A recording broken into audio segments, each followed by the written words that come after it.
유도선 목사입니다. 전에 올린 게 너무 부족해서 삭제하고 다시 지금 올립니다. 오늘은 하나님의 구원계획 171번째 시간으로 선지서를 끝맺는 말, 에피로그입니다. 구약 성경 중에서 이제 선지서가 우리 말씀의 사역자, 설교자들에게 가장 이제 절실한 그런 책으로 여겨집니다. 그런데 선지서를 두마간산식으로 말이죠. 이렇게 슬쩍 보고 지내칠 수가 없다. 그래서 정말 바울은 나에게 큰 근심이 있는 것과 고통이 있다고 말합니다. 자기의 동족 이스라엘을 생각할 때 그렇다는 겁니다. 저도 우리 한국 교회를 생각할 때 이런 근심과 고통하는 마음으로 우리 동역자 여러분과 함께 정말 고민해보자 하는 뜻에서 이 말씀을 올립니다. 어찌하여 문서 선지자들을 세우셔야만 했는가? 통일왕국이었다가 분열왕국이 되고 멸망왕국이 되는 그런 시점에 하나님께서는 문서 선지자들을 세우셨습니다. 하나님은 아브라함 한 사람을 택하셨댔죠. 그러다가 다윗이 통일왕국의 왕이 되고요. 솔로몬의 성전을 건축하는 이때가 이스라엘 역사의 아주 절정입니다. 근데 솔로몬이 우상 숭배를 하고 그러므로 분열 왕국이 되면서 그때부터 이렇게 내리바지가 되는 거죠. 그래서 분열 왕국이 되었다가 멸망 왕국이 되죠. 그리고 포로로 끌려가죠. 그러다 70년 후에 귀환을 하는 이런 정말 요동치는 어려운 시기에 하나님께서는 문서 선지자를 세우셨던 겁니다. 한번 생각해 보십시다. 만일 하나님의 문서 선지자들을 세워주시지 않았다면 어떻게 되나요? 그러면 우리는 17권의 선지서를 갖지 못했을 것이죠. 선지서를 갖지 못했다면 그럼 어떻게 됩니까? 예수 그리스도를 증언을 하고 그리고 복음을 증언하는데 아마 결정적인 그런 결함이 있게 되었겠죠. 구약의 열두 시대가 있습니다. 그런데 열왕기 상하 시대에 하나님께서는요 이제 11 선지서를 주셨어요. 그리고 포로 기간에 이제 새 선지서를 주셨고요. 포로에서 귀환했을 때 학개스와랴 말라기 세 권의 선지서를 기록하게 하셔서 총 17권의 선지서를 주신 거죠. 이렇게 해서 하나님은요 이 어려운 혼란한 시대에 복음 문서 선지자들로 하여금 복음을 보존했다가 이걸 우리에게 전해주게 하셨던 겁니다. 이렇게 중요한 의미가 있는 겁니다. 자, 구약교회가 멸망하게 된 원인이 무엇입니까? 한마디로 하면 우상숭배입니다. 그들은 이렇게 말합니다. 하늘의 여왕에게 분향하고 그 앞에 전제를 드리리라. 그때는 우리가 먹을 것이 풍부하고 복을 받고 했는데 우상을 다 패하고 그런 후부터는 되는 일이 없다는 거예요. 하나님께서는요 내 씨로 말미암아 천하 만민의 복을 받으리니 하는 하늘의 신령한 복, 영원한 복 이걸 주시려고 하는데 이들은 우상을 통해서 땅의 복, 썩어질 복 이거를 구했던 겁니다. 그런데 이들이 우상을 숭배했다고 해서요 하나님을 섬기지 않았는가? 그렇지 않습니다. 여호와도 경외했어요. 하나님 앞에도 끊임없이 상번제를 드렸어요. 그러면서 자기들의 신들도 산당에 가서 분향도 하고 말이죠. 이렇게 섬겼다는 거죠. 그렇다면 여러분 현대교회의 가장 심각한 문제가 무엇이라고 생각하십니까? 복음이 강단에서 점점 사라져요. 그리고 말씀이 혼잡이 돼요. 마치 이 여러 문서 선지자들을 세우실 당시와 같다는 겁니다. 그래서 이 문서 선지서가 우리들에게 중요한 그런 의미가 있는 겁니다. 여러분, 구약교회와 주님 당시 이제 교회가 실상이 어땠는가를 보십시오. 너는 음란한 여자를 맞아야 음란한 자식들을 낳아라. 여기 음란한 여자는 교회를 말합니다. 교회가 음란하게 되면은 거기에 있는 백성들, 말하자면 거기서 생산되는 이제 성도들도 음란한 자식이 된다는 거죠. 이해가 되십니까? 강단에서 복음이 바로 선포되지 않으면 그 복음을, 그 말씀을 먹고 자라는 자들은 음란의 자식이 될 수밖에 없다는 거죠. 그래야 하나님은 이스라엘이라 하라 그러십니다. 패한다는 거예요. 계시록에서는 내가 촛대를 옮기리라, 내 입에서 토해내리라 그러시죠. 로루하마라, 내가 다시는 궁울이 여기지 않겠다. 결정적으로요, 이놈을 로암미라 하라. 뭡니까? 내 백성이 아니다 이거예요. 그는 내 씨가 아니다. 다른 남자 씨다. 음란의 자식이다. 그렇게 말씀하는 거죠. 이게 구약교회가 그랬던 겁니다. 주님 당시는요, 너희는 교인 한 사람으로 얻기 위하여 바다와 육지를 다니다가 생기면 얼마나 열심입니까? 오늘날 우리들도 얼마나 이제 열심합니까? 그런데 너희보다 배나 더 지옥 자식이 되게 하는 도다. 그건 내 백성이 아니다. 내 자식이 아니다. 내 제자가 아니다. 그러시는 겁니다. 이 말씀을 들으면서 여러분들은 어떤 마음이 드십니까? 중국을 여행하다 보면요, 사회주의의 핵심 가치, 이걸 이렇게 빨간 글씨로요 정말 대대적으로 선전을 하고 있습니다. 우리가 사회주의를 하는 이유가 뭐냐? 그걸 12가지를 듭니다. 이를 위해서 우리가 사회주의를 하는 거다. 저는 그걸 보면서요, 그렇다면 기독교의 핵심 가치는 무엇인가? 주님은 무엇을 위해서 십자가를 주셨는가? 하고 묻게 된다는 겁니다. 하나님은 극산본 포도나무를 심었도다. 그리고 좋은 포도 맺기를 기다리셨다는 거죠. 근데 들포도를 맺었도다 그러십니다. 왜 들포도가 됐나요? 이게 종자가 혼합이 된 거죠. 아시겠습니까? 말씀이 혼합이 돼버렸단 말이에요. 이게 구약교회의 실상입니다. 그런데 주님은요, 나는 참 포도나무요, 내 아버지는 농부라. 왜 하나님을 농부라 그러십니까? 하나님이 자기 아들을 참 포도나무로 심어주셨기 때문에요. 그럼 하나님이 뭘 기대하셨겠습니까? 좋은 포도 맺기를 기대하셨겠죠. 그러므로 사랑을 받은 자녀들 같이 너희는 하나님을 본받는 자 되라, 이렇게 말씀합니다. 여기 자녀가 있어요. 자녀와 부모와의 관계는 닮음의 관계입니다. 너희는 하나님 아버지를 닮아라. 그걸 사모해라. 너희는 예수 그리스도를 닮아가라. 이것이 기독교의 핵심 가치입니다. 하나님의 사람을 지으실 때도 하나님의 형상대로 지어주시지 않았습니까? 그런데 오늘의 실상은 어떠하냐? 한국교회는 실상은 어떠합니까? 문서 선지자들이 증언한 5가지로 요약을 할 수 있어요. 첫째는 극산본 포도를 들포도가 되게 한 죄를 책망을 합니다. 메시아 언약을 잃어버렸다는 거죠. 신실하던 성읍, 정말 하나님 앞에 정절을 지키던 그 예루살렘이 어찌하여 창기가 되었는가? 예? 왜 창기가 되었습니까? 음행을 했기 때문에, 영적인 음행, 우상 숭배를 했기 때문에요. 하나님도 섬기고 우상도 섬기고, 그래서 창기가 된 거죠.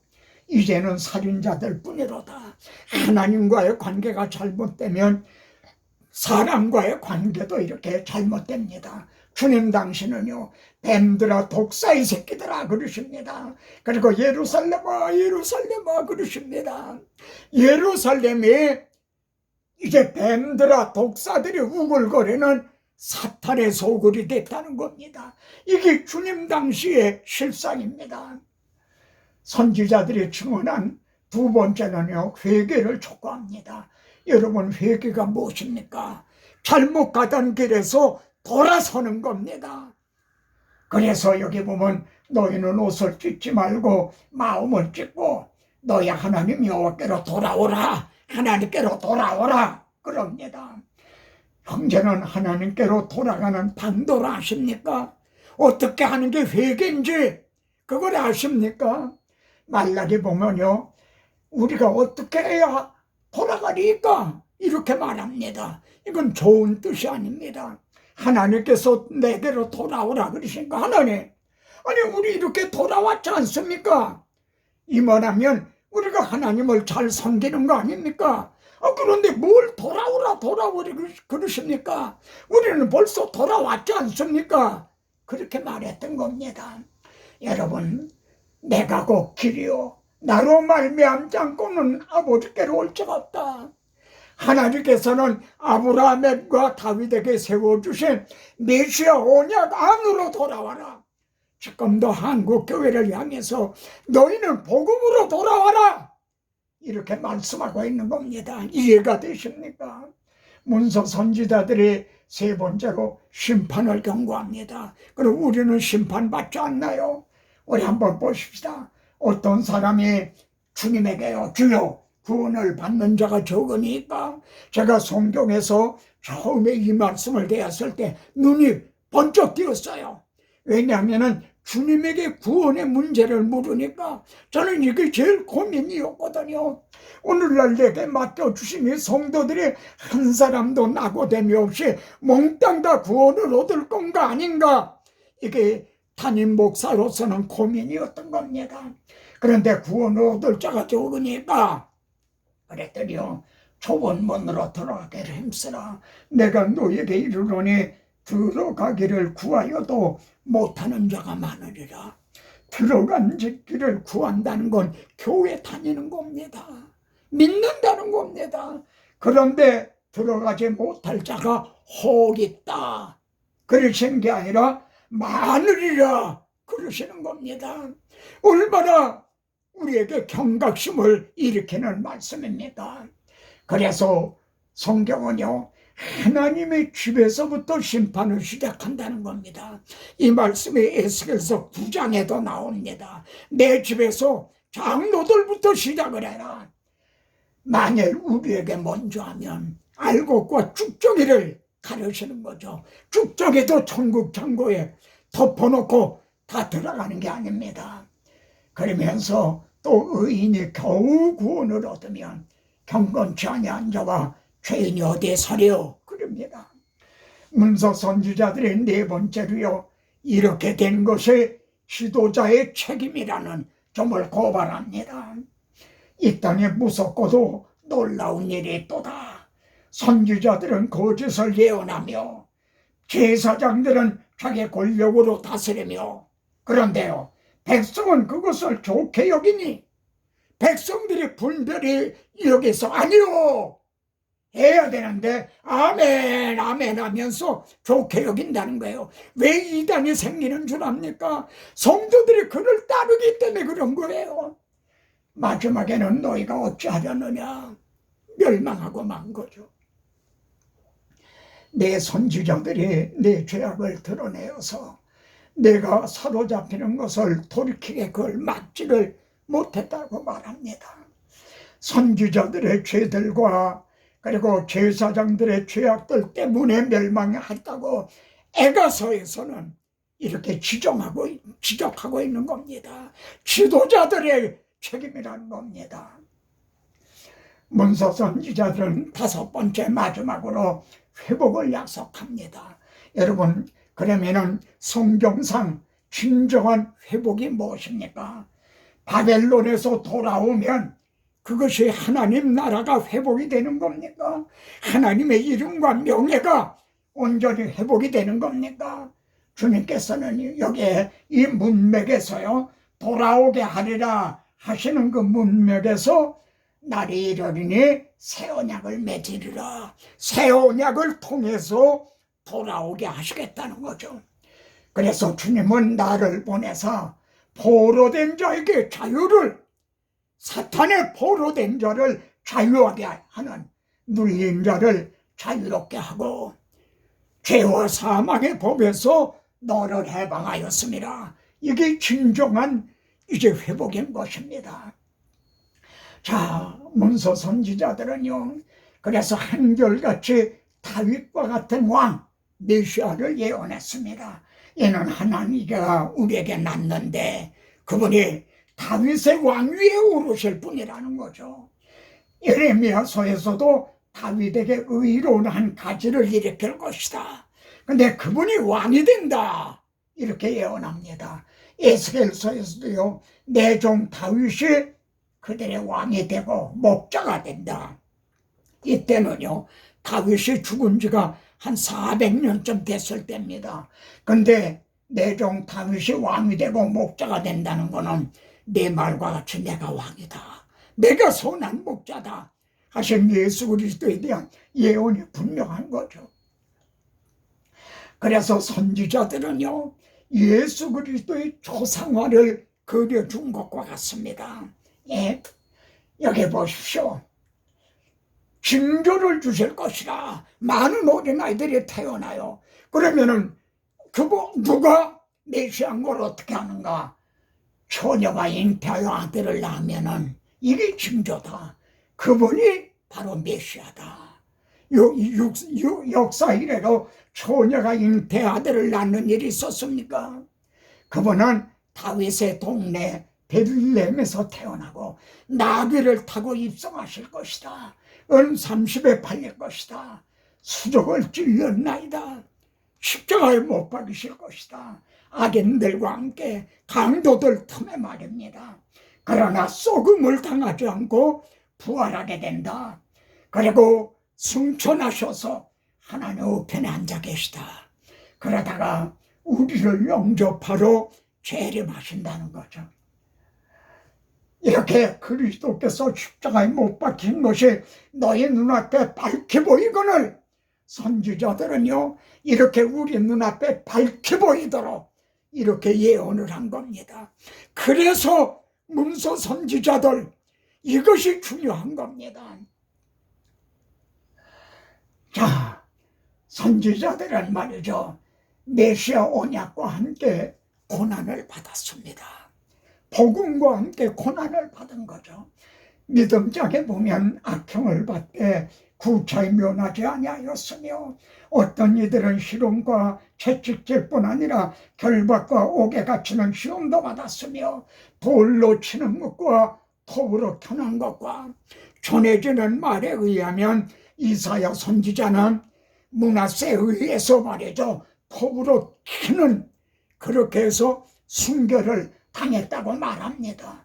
시험과 칼에 죽는 것을 당하고 궁핍과 환난과 학대를 받았으니 이런 사람은 세상에 감당치 못하도다.